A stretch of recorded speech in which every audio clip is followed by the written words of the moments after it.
नमस्कार, आप देख रहे हैं इंडिया टीवी। आपके साथ मैं हूं मीनाक्षी जोशी। नरेंद्र मोदी के बारे में कहा जाता है कि वो बहुत आगे की सोच कर चलते हैं। छत्तीसगढ़ में जिस तरह से मुख्यमंत्री के नाम का ऐलान हुआ, उसके बाद ये बात और ज्यादा स्पष्ट हो गई। छत्तीसगढ़ में एक आदिवासी चेहरे को मुख्यमंत्री के तौर पर चुन लिया गया। 2023 का मैसेज 2024 तक चला गया और बहुत ही स्ट्रांग मैसेजिंग हुई।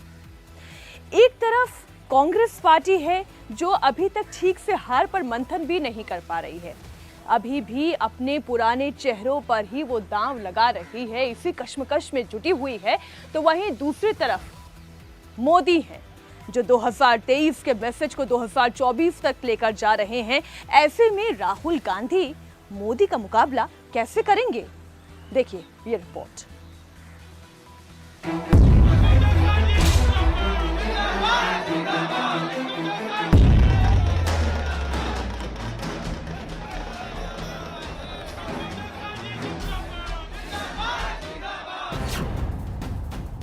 छत्तीसगढ़ में एक आदिवासी मुख्यमंत्री चुनकर मोदी ने क्या संदेश दिया? आदिवासी मुख्यमंत्री बनाकर मोदी ने 24 के लिए 50 सीटें सुरक्षित कर ली। क्या छत्तीसगढ़ की तरह ही मध्य प्रदेश और राजस्थान में भी कोई नया चेहरा होगा मुख्यमंत्री?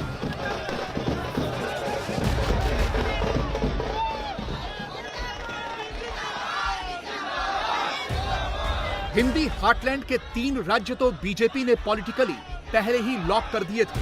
थोड़ी सी टेंशन मुख्यमंत्रियों को लेकर बनी थी। आज से वो टेंशन दूर होनी भी शुरू हो गई है। बीजेपी ने आज अपने छत्तीसगढ़ के मुख्यमंत्री तय कर लिए हैं। विष्णुदेव साय छत्तीसगढ़ के नए मुख्यमंत्री होंगे। सामने लोकसभा के चुनाव खड़े हैं। वोटर में कोई नाराजगी का मैसेज न चला जाए, इसलिए रमन सिंह से नए मुख्यमंत्री को माला पहनवाई गई और नए मुख्यमंत्री के नाम का प्रस्ताव भी रमन सिंह से ही रखवाया गया। विधायक दल की बैठक में केंद्रीय पर्यवेक्षकों की उपस्थिति में विष्णुदेव साय जी को दल का नेता चुना गया है और दल के नेता सर्वसम्मति के साथ प्रदेश अध्यक्ष जी ने उस काम का समर्थन किया। मैंने वो प्रस्ताव रखा, बृजमोहन अग्रवाल और हमारे वरिष्ठ साथियों ने उसका समर्थन किया। इस प्रकार सर्वसम्मति से विष्णुदेव साय दल के नेता चुन लिए गए। डॉक्टर साहब, आपने प्रस्ताव रखा है, पहला आदिवासी वर्ग का नेता यहाँ पे दिया गया है। विष्णुदेव साय केंद्र में मंत्री रहे, भारतीय जनता पार्टी के प्रदेश अध्यक्ष रहे, सीनियर बहुत पुराने हमारे वरिष्ठ नेता हैं, लंबा उनका संसदीय जीवन है। एक योग्य व्यक्ति को दायित्व मिला। भारतीय जनता पार्टी जिंदाबाद, नरेंद्र मोदी जिंदाबाद, नरेंद्र मोदी जिंदाबाद, जेपी नड्डा जिंदाबाद, जेपी नड्डा जिंदाबाद। छत्तीसगढ़ विधानसभा का विधायक दल सर्वसम्मति से मुझे अपना नेता चुना है और इस अवसर पर मैं बहुत ही आनंदित हूं और ऐसे अवसर में मैं सबसे पहले भारतीय जनता पार्टी का आभार व्यक्त करना चाहूंगा, जिन्होंने गांव के छोटे से कार्यकर्ता के ऊपर इतना बड़ा विश्वास व्यक्त किया कि आज छत्तीसगढ़ सरकार का नेतृत्व करने का अवसर दिया है। इसलिए मैं भारतीय जनता पार्टी का आभारी हूं। छत्तीसगढ़ विधानसभा चुनाव में बीजेपी को आदिवासियों ने भर भर कर वोट दिए थे। 90 में से 29 सीटें आदिवासियों के लिए आरक्षित थीं, जिनमें से 2018 में बीजेपी ने सिर्फ 3 सीटें जीती थीं। इस बार बीजेपी ने 29 में से 17 सीटों पर जीत दर्ज की है, जबकि कांग्रेस सिर्फ 11 सीटें ही जीत पाई है।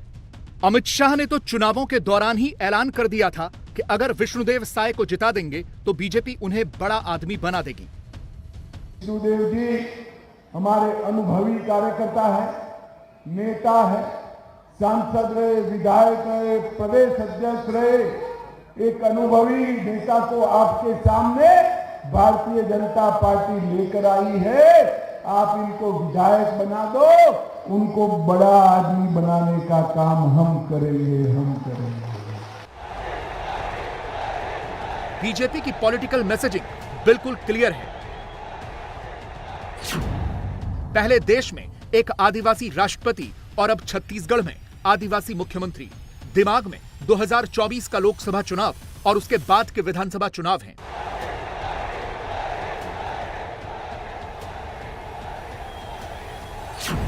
पांच 543 लोकसभा सीटों में से 47 सीटें आदिवासियों के लिए आरक्षित हैं।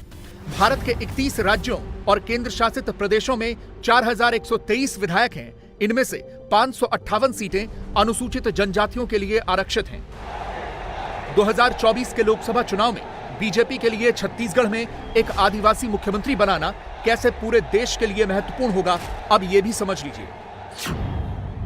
लोकसभा में आदिवासी सीटों वाले बड़े राज्यों की बात करें तो छत्तीसगढ़ में 11 में से 4, मध्य प्रदेश में 29 में से 6, झारखंड में 14 में से 5, ओडिशा में 21 में से 5, महाराष्ट्र में 48 में से 4, गुजरात में 26 में से 4, राजस्थान में 25 में से 3, कर्नाटक में 28 में से 2, पश्चिम बंगाल में 42 में से 2, असम में 14 में से 2 और मणिपुर, मेघालय और मिजोरम की एक-एक सीट आदिवासियों के लिए आरक्षित है। बीजेपी की कोशिश यही होती है कि वो जिस भी राज्य में सरकार बनाए वहां से संदेश पूरे देश में पहुंचा दे, और छत्तीसगढ़ में बीजेपी ने यही किया है। लेकिन 2 और राज्यों में बीजेपी के लिए माइल्ड टेंशन बनी हुई है, क्योंकि पार्टी ने छत्तीसगढ़ में नया मुख्यमंत्री बनाया है। इसलिए अब इसकी पूरी संभावना लग रही है कि बीजेपी मध्य प्रदेश और राजस्थान में भी कोई नया चेहरा ही मुख्यमंत्री के तौर पर ट्राई करेगी। छत्तीसगढ़ में तो मुख्यमंत्री तय हो गया, पर राजस्थान और मध्य प्रदेश में अभी होना बाकी है। इन दोनों ही राज्यों में भी बीजेपी के पर्यवेक्षक पहुंच चुके हैं। मध्य प्रदेश में सोमवार को और राजस्थान में मंगलवार को विधायक दल की बैठक होगी, यानी 11 और 12 दिसंबर को दोनों ही राज्यों में नए मुख्यमंत्रियों का ऐलान हो जाएगा। बीजेपी ने मध्य प्रदेश के लिए के लक्ष्मण, आशा लकड़ा और मनोहर लाल खट्टर को केंद्रीय पर्यवेक्षक बनाया है, जबकि राजनाथ सिंह, सरोज पांडे और विनोद तावड़े को राजस्थान के लिए पर्यवेक्षक नियुक्त किया गया है। दोनों ही राज्यों से जिन सांसदों और केंद्रीय मंत्रियों को चुनाव लड़वाया गया था, उन्हें इस्तीफा दिलवा दिया गया है।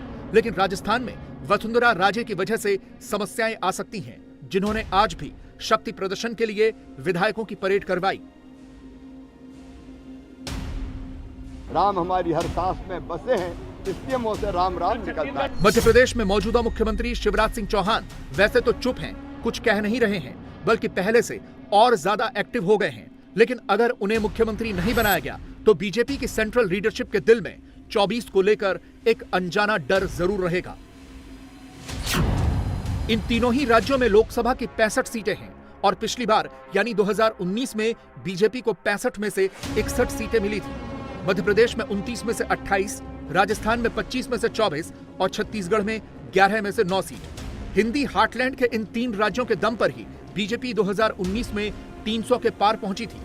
अगर 2024 में भी बीजेपी को 300 के पार जाना है तो उसे इन तीनों राज्यों में 19 जैसा ही प्रदर्शन दोहराना होगा। बीजेपी के सामने सवाल यह है कि अगर मध्य प्रदेश, छत्तीसगढ़ और राजस्थान में नए नेतृत्व के हाथ में कमान दे दी गई तो कहीं इसका नुकसान 2024 के लोकसभा चुनाव में तो नहीं होगा।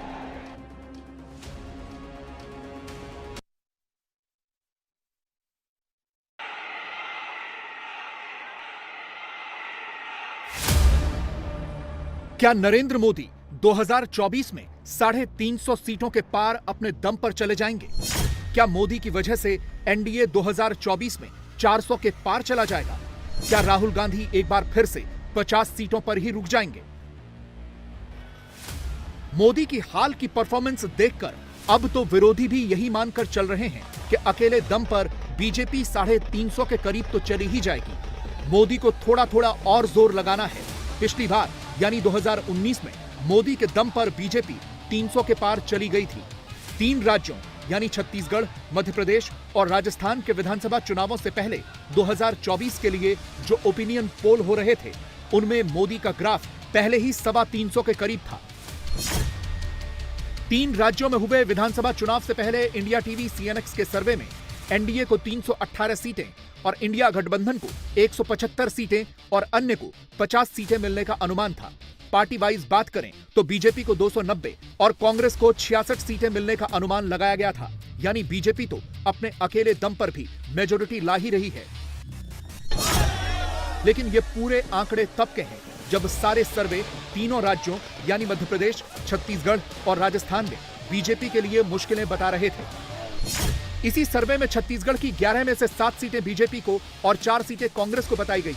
मध्य प्रदेश के 29 में से 24 सीटें बीजेपी को और 5 कांग्रेस को बताई गई और राजस्थान की 25 में से 21 सीटें बीजेपी को और 4 सीटें कांग्रेस को मिलने की संभावना बताई गई। यानी 2019 में जिन 65 में से 61 सीटों को बीजेपी ने जीता था, इस सर्वे में वहां 52 सीटें मिलने का अनुमान जताया गया था, यानी कुल 9 सीटों का घाटा। लेकिन यहां यह भी ध्यान देना होगा कि जब ये ओपिनियन पोल हुए तो उस वक्त ये माना जा रहा था कि बीजेपी तीनों राज्यों में हार भी सकती है, क्योंकि इन्हीं एजेंसीज के डेटा में बीजेपी के लिए वीक विकेट बताया गया था।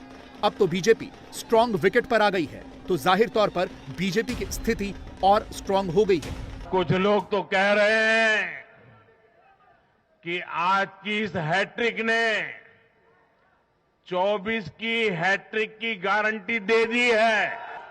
साथियों,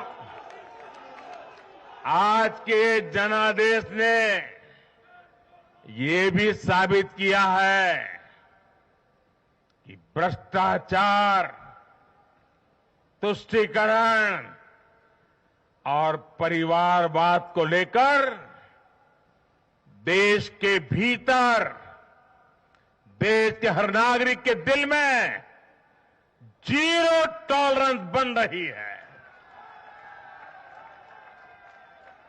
आज देश को लगता है कि इन 3 बुराइयों को खत्म करने में अगर कोई प्रभावी है तो वो भाजपा ही है।